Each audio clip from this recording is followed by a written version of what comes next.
இங்கே அப்படி தான் பேசியிருக்கேன். ரைட். திரு சத்யன், திரு கேபி முனுசாமி ஒரு விஷயம் சொல்கிறாரு, இது முதலமைச்சரே சொல்லி தான் பேசியிருப்பாருன்னு. இப்படி ஒரு விமர்சனத்தை எப்படி வைக்கிறீங்க? நமக்கு அதிமுகவுக்குள்ள இருக்கிற குழப்பங்களை தவிர்ப்பதற்கு திமுகவுக்குள்ள சீனியர் ஜூனியர்னு ஒன்று சொல்ல நல்ல ஒரு வாய்ப்பு, அப்படி பயன்படுத்திடுவோம் அப்படின்னு ஒரு பாலத்துக்கு போட்டிங்களா, இல்லை என்ன தகவல் உங்களுக்கு தனியாக கிடைக்குது? ரஜினிகாந்த் அப்படிலாம் இன்னொருத்தர் சொல்லி பேசக்கூடியவரா? இல்லை, கைப்புண்ணு கண்ணாடி இருக்கு சார். அதாவது பட்டத்து இளவரசர் உதயநிதி அரியணை ஏற்ற வேண்டிய நடக்கக்கூடிய நாடகங்களில் இது ஒரு நாடகம். நீங்க இப்ப நாகரிக அரசியலை பத்தி பேசிட்டு இருந்தீங்க, ரொம்ப திறமையா கையாண்டார். சத்யன், நாகரிக அரசியலை பத்தி நீங்க நாகராஜ் அவர்களுக்கு பாடம் எடுத்தீங்க போன 1 ஹவர்ல. இப்ப நீங்க பயன்படுத்துற வார்த்தைகளை திருப்பி அதுக்கு பதில் சொல்ல கூட இங்க திமுக ஆள் கிடையாது. அது நாகரிக அரசியல் வருமா? ஜனநாயகத்துல வாக்களிச்சு வெற்றி பெற்றா போக முடியும். அதாவது கண்டிப்பா ஏன்னா ஆமா, ஆனா ஜனநாயகத்துல அதே ஜனநாயகத்துல மன்னராட்சின்னு நடந்துட்டு இருக்கும் பொழுது அரியணை ஏறுபவரை அந்த மரியாதை அந்த அடைமொழியோட தான் அழைக்க முடியும், வேற நடைமொழியோட அழைக்க முடியும். மக்கள் தேர்ந்தெடுத்து மடை மாற்ற வேண்டாம். நீங்க தான் வார்த்தையால அதை திசை திருப்புனீங்க. வாங்க வாங்க. எஸ், மரியாதைக்குரிய இல்ல மரியாதைக்குரிய சூப்பர் ஸ்டார் ரொம்ப அருமையா ஹேண்டில் பண்ணார். அதாவது ஒரு கருத்துருவாக்கத்துல அது எந்த டார்கெட்டை நோக்கி போறோமோ அதுக்கு சில பல விஷயங்கள் நடக்கும். இன்னைக்கு இந்தியாவில் இருக்கிற எல்லாருக்கும் தெரியும், தமிழ்நாட்டில் இருக்கிறவங்க எல்லாருக்கும் தெரியும் திரைத்துறை யாரோட கட்டுப்பாட்டில் இருக்கு அப்படின்னு. அப்ப அந்த திரைத்துறையில் மிக உச்சத்தில் இருக்கக்கூடிய ஒருவர் ஒரு விழாவில் பேசுறாரு, இளைஞர்களுக்கு வழிவிடுங்க அப்படின்னா அதுக்கு மரியாதைக்குரிய ஸ்டாலின் அவர்கள் சிரிக்கிறார் அப்படின்னா என்னுடைய எண்ண ஓட்டத்தினுடைய வெளிப்பாடு அங்கே சூப்பர் ஸ்டார் வாயிலாக வருவதை நினைச்சு அவருக்கு சந்தோஷப்படுறாரு, பரவாயில்ல பேசுறாரு. அதுக்கு யாரு தடையா இருக்காருங்கிறதை உடச்சே பேசுறாரு. ஆனா இவங்க கொடுத்த நரேட்டிவ் ஃபுல்லா பேசாம மரியாதைக்குரிய ரஜினிகாந்த் அவர்கள் அவரோட பாணியில மிக சிறப்பாக சூப்பரா சொல்லிட்டு போனாரு. இதுதான் நடந்தது. பல விஷயங்களை பேசியிருக்காரு, ஒண்ணுமே கிடையாது. யார் சொல்லியும் பேசக்கூடியவர்கள் மனதில் ரஜினிகாந்த். சரி, ஓகே, ரைட். திரு ராமசாமி ரொம்ப சுருக்கமா. அவரும் சொன்னது அப்படியே சொல்லாம அவரோட பாணியில சொன்னாரு. நான் அவர் சொன்னது அப்படியே சொன்னாரு. அதனால இது ஒரு திட்டமிட்ட அடுத்தது அரியணை அரசியல் குற்றச்சாட்டு அதுக்கான பதில் அவங்க சொல்லுவாங்க. Okay, right. தலைவர் அவரோட ஸ்டைல், அவரோட சுபாவம், அதற்கேற்ற மாதிரி அவர் ஃபர்ஸ்ட் ஸ்டேட்மெண்ட், அதற்கப்புறம் துரைமுருகன் அவர்களோட ஸ்டேட்மெண்ட்டுக்கு அவரோட ரெஸ்பான்ஸும் நண்பர். அதனால சொன்னேன், அதுல ஜெனராம் அவர்களோட கருத்து வேறுபாடே கிடையாது. நண்பர் அப்படின்றனால ஒரு எடுத்துக்காட்டு, ஒரு கேஷுவலான ஒரு ஸ்டேட்மெண்ட், அங்க ஒரு ஸ்பெசிபிக் ரெஃபரன்ஸ் கிடையாது. அது எல்லாருமே ஒரே மாதிரி எடுத்துட்டு போயிருக்கலாம். அதோட ரெஸ்பான்ஸும் பெட்டரா இருந்திருக்கலாம். திமுக எஸ்பிஎலோட நிறைவு செய்றேன். எஸ்பிஎல் எப்படி பாக்குறீங்க இந்த விஷயத்தை? அந்த விழாவில் ரஜினிகாந்த் பேசியது உள்ளத்தின் அடியிலிருந்து பேசினார். வெள்ளந்தியாக பேசினார்னு கிராமத்துல சொல்லுவோம். உள்ளொன்று வைத்து புறமொன்று பேசாமல் தான் என்ன நினைக்கிறோனோ அதை பற்றிய விளைவுகளை பற்றி கவலைப்படாமல் தன் மனதில் பட்டதை வெளிப்படையாக பேசினார். கலைஞர் சம்பந்தப்பட்ட நிகழ்ச்சிகளோட கலைஞருடைய சாதனைகளை சொல்லி அவர் இந்த இயக்கத்தை கட்டமைத்து வழிநடத்தியதனுடைய கஷ்டங்களை சொல்லி, அப்படிப்பட்ட இயக்கத்தை அவருடைய மரணத்திற்கு பிறகு ஸ்டாலின் எப்படி தலைமை பொறுப்பேற்று வெற்றிகரமாக நடத்தினார், 2-3 பொதுத் தேர்தலில் வெற்றியை நிலைநாட்டினார்னு சொல்லிட்டு, இந்த அரசியலும் கூட சீனியர்களை, எந்த மாதிரி சீனியர்களை, கலைஞரின் கண்ணிலேயே விரல் விட்டு ஆட்டக்கூடியவர் சொன்னது அவரை கொச்சைப்படுத்துவது அல்ல, துரைமுருகனுக்கு பெருமதா, கலைஞரையே சமாளிக்கும் ஆற்றல் பெற்றவர் அப்படிங்கிற அர்த்தம் தான் யாருமே புரிஞ்சுக்க முடியும். அப்படிப்பட்டவர்களை கூட நீங்கள் கட்டுக்குள் வைத்து இந்த ஆட்சியை நடத்துறீங்கன்னு சொல்லிட்டு ஸ்டாலின் பக்கம் திரும்பி ஹேட்ஸ் ஆஃப் ஸ்டாலின் சார் அப்படின்னு சொன்னது அவருக்கான காம்ப்ளிமெண்ட் தான். இது எல்லோரும் சிரிச்ச போது துரைமுருகனும் சிரிச்சிருந்தா அது பிரச்சனையே கிடையாது. அதன் பிறகு கடைசியாக முதலமைச்சர் பேச வந்த போது அவர் கொஞ்சம் தவறுதலாக புரிந்து கொண்டாரா இல்ல கூடுதலாக எதை புரிந்து கொண்டாரா தெரியல. என்னை விட 1 வயது மூத்தவர் ரஜினிகாந்த், எனக்கு அறிவுரை சொல்கிற தகுதியும் உரிமையும் அவருக்கு உண்டு, உங்களுடைய அறிவுரையை நான் ஏற்றுக்கொள்கிறேன்னு சொன்னார். ரஜினி எந்த அறிவுரையும் அந்த மேடையில சொல்லல. நான் உஷாராக இருப்பேன்னு சொன்னார். நீங்க உஷாராக இருக்கணும் ஸ்டாலின், இல்லாட்டி துரைமுருகன் காலவாரிடுவார், சீனியர்கள் காலவாரிடுவார் ரஜினி சொல்லல. இந்த 2 வார்த்தைகளும் துரைமுருகனை கூடுதலாக எரிச்சல் படுத்தி இருக்கலாம்.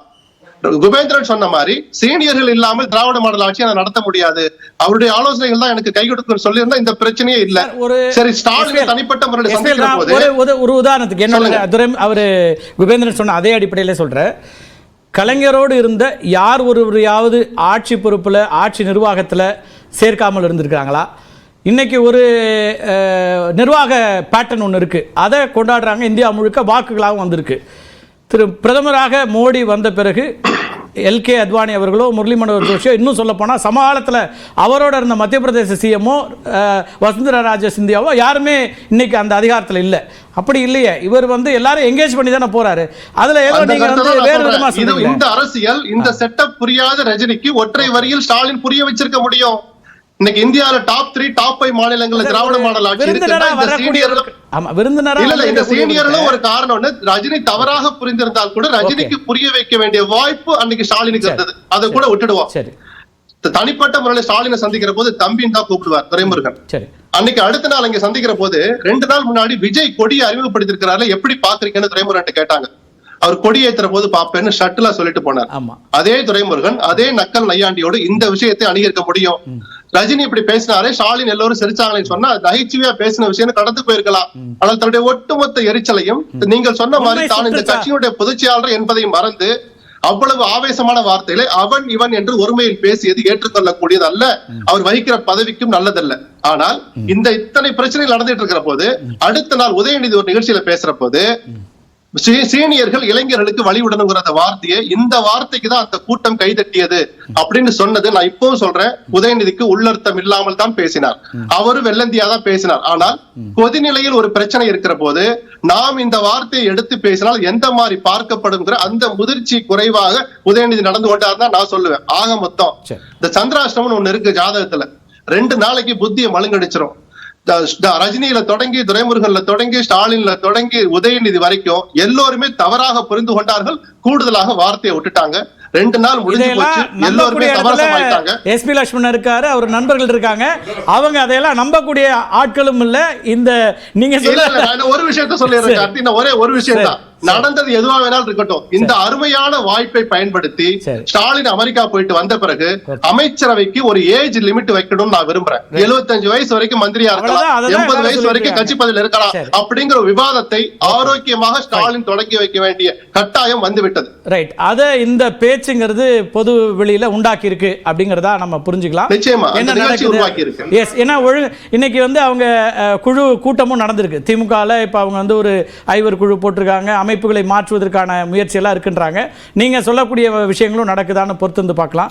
நிகழ்ச்சியில பங்கேற்ற விருந்தினர்கள் பார்த்து ரொம்ப ரொம்ப சுருக்கமா சார். சரி, அதாவது சீனியர்களை கட்டுப்படுத்த முடியாது, சீனியர்களை வந்து தள்ளி வைக்கணுன்றதெல்லாம் உண்மைதான். ஆனால் 70 வயசுல தமிழ்நாட்டில் வெற்றிடம் இருக்குதுன்னு 70 வயசுல ஒருத்தர் கட்சி தொடங்க வந்தாரு, அந்த சீனியருக்கு நம்ம என்ன சொல்றோம்? 2021 தேர்தலில் திரு ஸ்டாலின் அவர்கள் முதலமைச்சராக வர தேர்தலில் எந்த இடையூறும் இல்லாமல் நகர்ந்தவர். அந்த மரியாதையும் அந்த அன்பும் கூட அவருக்கு இருக்கலாம் அந்த மேடையில். நீங்க ஏன் பேசலன்னு சொன்னீங்களா, நான் அதையும் சேர்த்தே சொல்றேன். 70 வயசுல வந்து கட்சி எப்ப வேணா வரலாம் சார். தொடங்கும் போது என்ன சார் இதுல என்ன சார் இருக்கு? நான் என்ன கேக்குறேன், நான் என்ன கேக்குறேன், பொதுவா நடிகராக இருக்கக்கூடிய ஒருத்தரையும் பொது வாழ்க்கையில எல்லா விமர்சனங்களையும் ஏத்துக்கணும்னு சொல்லக்கூடிய ஒருத்தர் இப்படி வைக்கிறதும் நியாயமா சரியா அப்படிங்கிற கேள்வி இருக்கு. நம்ம ஏற்கனவே ரொம்ப நேரம் கடந்து போயிட்டு நிகழ்ச்சியில பங்கெடுத்த விருந்தினர்களுக்கும் பார்த்த நேயர்களுக்கும் மிக்க நன்றி. மீண்டும் முயற்சி சந்திக்கலாம் நண்பர்களே. நன்றி, வணக்கம்.